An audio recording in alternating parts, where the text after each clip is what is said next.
Syncope is always a conundrum. We always wonder, and we need to get to the bottom of the problem because syncope can herald sudden cardiac death. Now, syncope is a transient loss of consciousness due to transient global cerebral hypoperfusion, characterized by a rapid onset, short duration, and spontaneous complete recovery. This is elderly gentleman. He had come from abroad to Ahmedabad, 79-year-old. He had had episodes of syncope. EF was 35%. He had previously been treated for CA esophagus. And ECG showed a relative slight sinus bradycardia, and there was left bundle branch block pattern. So what are the possibilities here? One is, of course, the bradycardia, sinus bradycardia. There may be sick sinus syndrome causing transient brady and then syncope. Since the patient has left bundle branch block, there could be AV block, which might be happening. Patient's EF is 35%, possibility of ventricular tachycardia. In elderly people, we always think of hypersensitive carotid sinus syndrome. And elderly people, orthostatic hypotension is also a real possibility. Now, syncope algorithm, there are complicated algorithms, but this is very simple. If patient presents with syncope of unknown origin, history physical exam is very important and get an ECG. Some diagnosis will be suspected right away. There could be a loud murmur of aortic stenosis, and you could do specific testing and treatment for that. In some patients, the diagnosis is established, there's complete heart block, and right away you can go for specific therapy. In 60%, two-thirds of the patient, the diagnosis is still unknown, so the next investigation will be an echocardiogram. If the echo is normal, then you can do a head-up tilt test. And generally the cause is neurocardiogenic syncope or orthostatic hypotension. But if the echo is normal, abnormal, if there is LV dysfunction, structural heart disease, then you need to think of cardiac arrhythmias, and electrophysiology study is the next mode of investigation to get to the bottom of the problem. So this patient had left bundle branch block, EF 35%, so we did a EP study for this patient.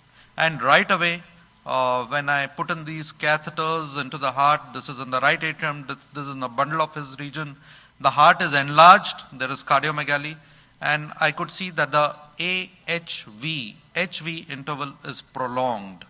And when we do provocative stimulation, I could see there was an intra-His conduction block. This is something we all should be aware of. This is AH represents the activation from atrium to the AV node, and HV from the His to the ventricle.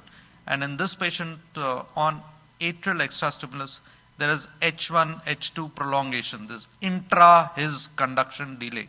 So that it is highly possible that this patient was getting a AV block or paroxysmal AV block or intermittent AV block. EF was 35%. We always need to check whether the patient gets ventricular tachycardia. So we stimulated the ventricle and stimulated fairly aggressively, but even despite that, no VT could be induced. Interestingly, when you stop stimulating, there is a long pause here. And the patient started getting symptoms again. I did carotid sinus massage for this patient. Of course, you need to rule out a carotid bruit and any other issue. Carotid sinus massage, there were prolonged pauses. And again, the patient started getting symptoms there. So there were two real reasons that this patient was getting the problem. One is the hypersensitive carotid sinus syndrome, relative sinus bradycardia, but more ominous is the intra-His conduction block. So the patient may be getting intermittent AV block. We need to address all of these. So in elderly people with hypersensitive carotid sinus syndrome, apart from the behavioral changes, more fluid, the real treatment is permanent pacemaker implantation. So pacemaker is important for the intra-His conduction block, AV block. We need to implant a pacemaker. If we put a ventricular-based pacemaker, that will take care of bradycardia, but we would lose the atrial control. So we need to put a dual chamber pacemaker. That would not help his LV dysfunction. He had a EF of 35%. So then the option was putting in a CRT. So he has one lead in the RA, second is in the RV, and third is in the LV region. CRT was implanted, the patient's symptoms disappeared, and at a follow-up of 3 months, EF was 50%. So we have addressed most of these issues. We did not induce any VT on the EP study, And with improvement of LV function to 50% in a patient of dilated cardiomyopathy, there are very less chances that he would get ventricular tachycardia, if at all, in the future, now that the EF has improved. So we did a therapy to combat all possibilities for these patients. There are 3 slides that you should be aware of. Prognosis in syncope is dependent on etiology.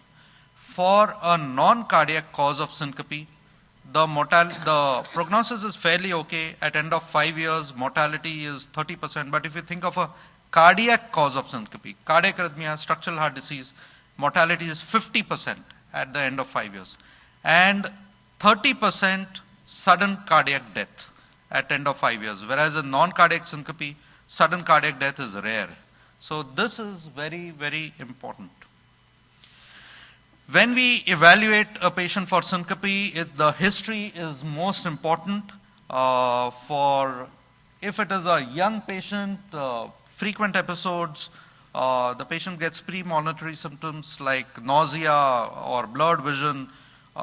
During the event, the patient is pallor or has pallor or is perspiring, it's more likely to be neurocardiogenic syncope. Cardiac arrhythmias, generally elderly people, some history of structural heart disease, previous MI, shorter duration of premonitory symptoms, and the patients are blue, pale, blue, not pale, may have seizure activity. Seizures, neurological seizures are seen in much younger people. There may be aura. If it is syncope is precipitated after sudden unexpected pain, it's more likely to be vasovagal. After swallowing, coughing, loud laugh, it's likely to be situational syncope. These are reflex syncopes. With neuralgia, severe pain, that can cause bradycardia, vasodepressor reaction. Again, this is reflex form of syncope. On standing, BP drops, patients will get orthostatic hypertension, patients will get syncope. Prolonged standing at attention, this is seen in vasovagal syncope. The common faint, this is the soldier's faint. This is orthostatic hypertension or vasovagal syncope, which we often see in medical students who are in rounds for a long time and they get dizzy and fall down. So that is the routine form of vasovagal or neurocardiogenic syncope. Well-trained athlete after exertion, again these are neurally mediated syncopes. On changing position from supine to sitting up or from changing from one decubitus to other position, atrial myxoma or thrombus can give rise to syncope. Syncope with exertion is a very ominous thing because that signifies cardiac obstruction in some form, aortic stenosis, mitral stenosis, pulmonary hypertension, pulmonary embolism, hypertrophic cardiomyopathy, or CAD in some form. Head rotations, wearing a tight collar, hypersensitive carotid sinus syncope. And TIA, there may be other issues. Just quickly through another case, 42-year-old gentleman, repeated episodes of syncope, repeated episodes of palpitations. On one such episode, this ECG has been recorded. It's a very fast, irregular tachycardia. So it's tachycardia, irregular, wide complex. There is varying degrees of pre-excitation and secondary STT changes. So this patient, immediately, what do we need to do for this patient? This is fast, broad, irregular. What do you suspect is happening here? It's atrial fibrillation with WPW syndrome. Atrial fibrillation, pre-excited tachycardia. How to terminate this? Verapamil, diltiazem, adenosine, digoxin, ivabradine. None of these drugs are safe in this kind of problem. What we need to do is cardiovert this patient or give IV amiodarone and be ready to cardiovert this patient. So cardioversion was done and underlying you can see there are delta waves which are present. So the patient had WPW syndrome. This is a life-threatening problem because atrial fibrillation, pre-excited tachycardia, very fast ventricular rates can degenerate to ventricular fibrillation and patient can have sudden cardiac death. So in the EP study, I could induce varying types of arrhythmias, pre-excited tachycardia, orthodromic AVRT. We introduced catheters, look at where this accessory pathway is. The patient had a pathway. This is the tricuspid annulus, mitral annulus. This was in the posteroseptal region. We look at the electrical signals, deliver radio frequency energy, and this point of time, the accessory pathway is ablated and patient's problem is cured. So with one procedure, this life-threatening problem has been cured and this patient will not even require medications in his entire life. There are various testings we do after that to make sure the patient is not having any other issues. And at 6 months follow-up, the patient was completely asymptomatic, no pre-syncope, and no palpitations.